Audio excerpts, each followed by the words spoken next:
중세 유럽, 마녀사냥. 여러분은 이 단어를 들으면 무엇이 떠오르나요? 빗자루를 타고 날아다니는 늙은 마녀? 신함심 깊은 사람들이 악마와 싸우는 장면? 그런데 말이죠. 역사학자들이 수백 년간의 재판 기록을 분석한 결과 충격적인 사실이 밝혀졌습니다. 마녀 사냥 희생자의 75에서 80%는 실제로는 마녀와 아무 관련이 없었습니다. 그들의 공통점은 단 하나, 재산이 있는 남편이 없는 여자였습니다. 왜 재산 있는 과부가 마녀로 몰렸을까요? 누가 어떤 이유로 그들을 고발했을까요? 그리고 이 이야기가 오늘날 우리에게 왜 중요한지 오늘 모두 알아봅시다. 안녕하세요, 타임캡슐입니다. 우리가 몰랐던 역사의 반전. 오늘은 마녀 사냥의 진짜 피해자 이야기입니다.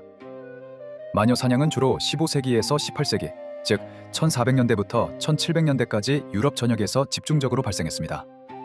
이 시기는 중세 말기에서 근대 초기로 넘어가는 대변혁의 시대였습니다. 역사학자들은 이 시기 서유럽에서만 약 4만에서 6만 명이 마녀로 처형된 것으로 추정합니다. 독일의 한 도시 베스테르스테텐에서는 단 2년 만에 600명이 처형되기도 했습니다. 당시 마녀 재판은 어떻게 진행됐을까요? 누군가를 마녀로 고발하면 즉시 체포되고 무죄를 입증할 책임은 피의자 본인에게 있었습니다. 악마와 계약했다는 것을 어떻게 부정하나요? 사실상 고발은 유죄였던 셈입니다. 가장 많이 쓰인 방법은 물 테스트였습니다. 두 손 두 발을 묶고 물에 던졌을 때 떠오르면 마녀, 가라앉으면 무고. 그러나 가라앉으면 익사했으므로 어느 쪽이든 죽음이었습니다. 또 다른 방법은 바늘 테스트. 몸에서 통증이 느껴지지 않는 부위를 찾으면 악마의 표식이라고 판단했습니다. 오늘날 의학적으로는 신경 손상이나 감각 장애이지만 당시엔 마녀의 증거였습니다. 고문은 무자비했습니다. 1593년 독일의 한 기록에는 한 여성이 56회에 걸쳐 고문을 당한 뒤에야 나는 마녀입니다 라고 서명했다고 기록되어 있습니다. 자백하면 처형, 자백하지 않아도 고문으로 사망. 선택지가 없었습니다. 1486년 마녀 사냥의 결정적인 책이 출판됩니다. 바로 말레우스 말레피카룸, 한국어로 마녀의 망치. 이 책은 마녀를 어떻게 식별하고 신문하는지 단계별 매뉴얼을 제공했습니다. 출판 후 불과 200년간 30판 이상 인쇄되며 유럽 전역으로 퍼졌습니다. 자, 이제 가장 중요한 질문입니다. 마녀로 고발된 사람들은 실제로 어떤 사람들이었을까요? 이상한 약초를 기르거나 이웃과 싸운 사람들? 아닙니다. 역사학자들이 수천 건의 재판 기록을 분석한 결과 가장 많이 고발된 유형은 세 가지 조건을 가진 사람들이었습니다. 첫째, 여성. 둘째, 남편이 없는 상태. 셋째, 상당한 재산 보유.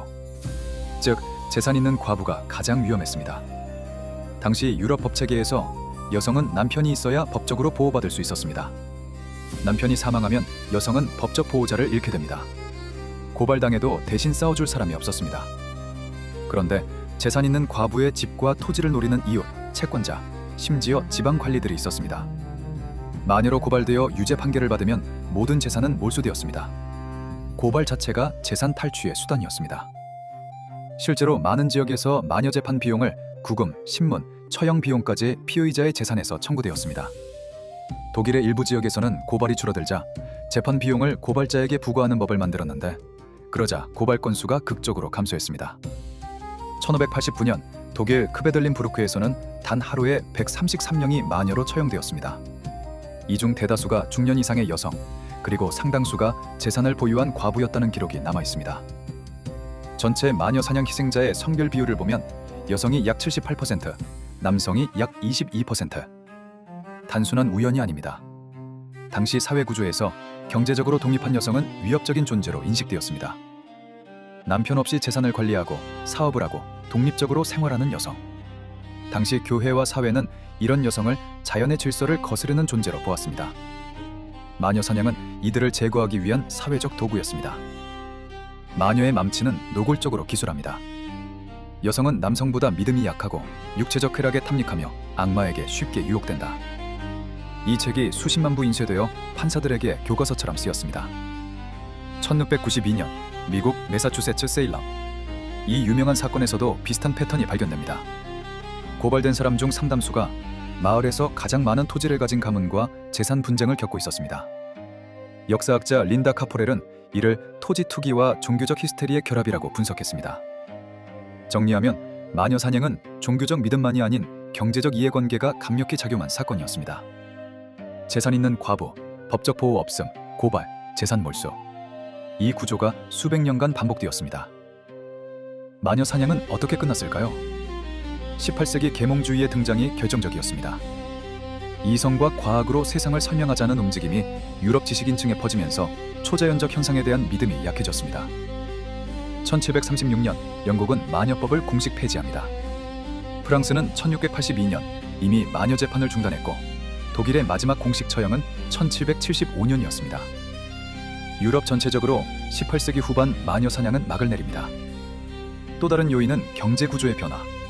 자본주의가 발달하면서 여성도 경제 주체로 인정받기 시작했고 재산을 가진 과부가 사회적 위협으로 여겨지던 편견도 서서히 약해졌습니다. 그런데 충격적인 사실이 있습니다. 마녀 사냥은 중세의 이야기가 아닙니다. 지금 이 순간에도 아프리카와 인도 일부 지역에서 마녀로 몰린 여성들이 폭행과 살해를 당하고 있습니다. 유니세프에 따르면 아프리카에서만 수만 명의 아이들이 마녀 아이로 낙인 찍혀 버려지거나 살해되고 있습니다. 중세 유럽과 현재 아프리카의 패턴을 비교해보면 놀랍도록 같습니다. 취약한 위치의 여성, 경제적 갈등, 공동체 공포. 마녀 사냥이라는 형식만 다를 뿐 구조는 그대로입니다. 이것이 우리가 이 역사를 알아야 하는 이유입니다. 마녀 사냥이 끝난 건 사람들이 착해졌기 때문이 아니라 사회 구조가 바뀌었기 때문입니다. 구조가 바뀌지 않으면 마녀 사냥은 다른 형태로 언제든 돌아옵니다. 반전 하나. 마녀 사냥 희생자 중 약 20에서 25%는 남성이었습니다. 특히 아이슬란드에서는 남성 희생자가 여성보다 많았고 에스토니아에서도 남성 비율이 높았습니다. 마녀 사냥은 여성만의 문제가 아니었습니다. 반전 둘. 마녀 재판을 주도한 건 교회가 아니라 세속법원이었습니다. 실제 재판 기록을 보면 종교법정보다 지방 세속법원이 훨씬 더 많은 사형을 집행했습니다. 반전 셋. 가장 잔인할 것 같은 스페인 종교재판. 실제로는 다른 지역보다 마녀 처형이 훨씬 적었습니다. 스페인 종교재판소는 마녀 고발의 상당수를 미신이나 착각으로 처리하고 기각했습니다. 진짜 공포의 지역은 독일, 스위스, 스코틀랜드였습니다. 반전 댓. 영화와 만화 속 마녀는 보통 젊고 아름답습니다. 그러나 실제 기록 속 희생자들의 평균 나이는 50대 이상의 중년, 노년 여성이었습니다. 젊은 여성은 재산보다 노동력이 필요했기 때문에 오히려 타깃이 되기 어려웠습니다. 반전 다섯. 마녀를 가장 많이 고발한 사람은 누구였을까요? 종교 지도자? 영주? 아닙니다. 기록에 따르면 마녀 고발의 상당수는 같은 마을 여성들이 했습니다.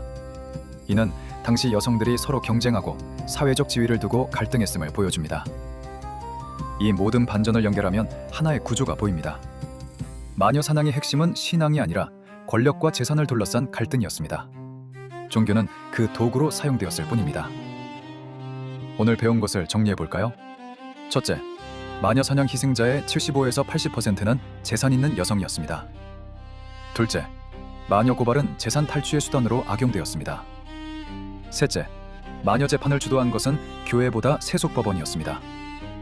넷째, 마녀 사냥은 18세기 계몽주의와 법개혁으로 막을 내렸지만 지금도 형태만 바꿔 전 세계에서 계속되고 있습니다. 역사학자 앤 베이스터는 말합니다. 마녀 사냥의 본질은 두려움과 탐욕의 결합이다. 그리고 그 조합은 시대를 불문하고 작동한다.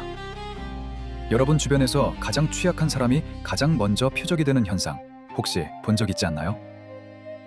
오늘 영상이 유익하셨다면 구독과 좋아요 그리고 댓글로 참여해주세요. 타임캡슐이었습니다. 다음에 만나요.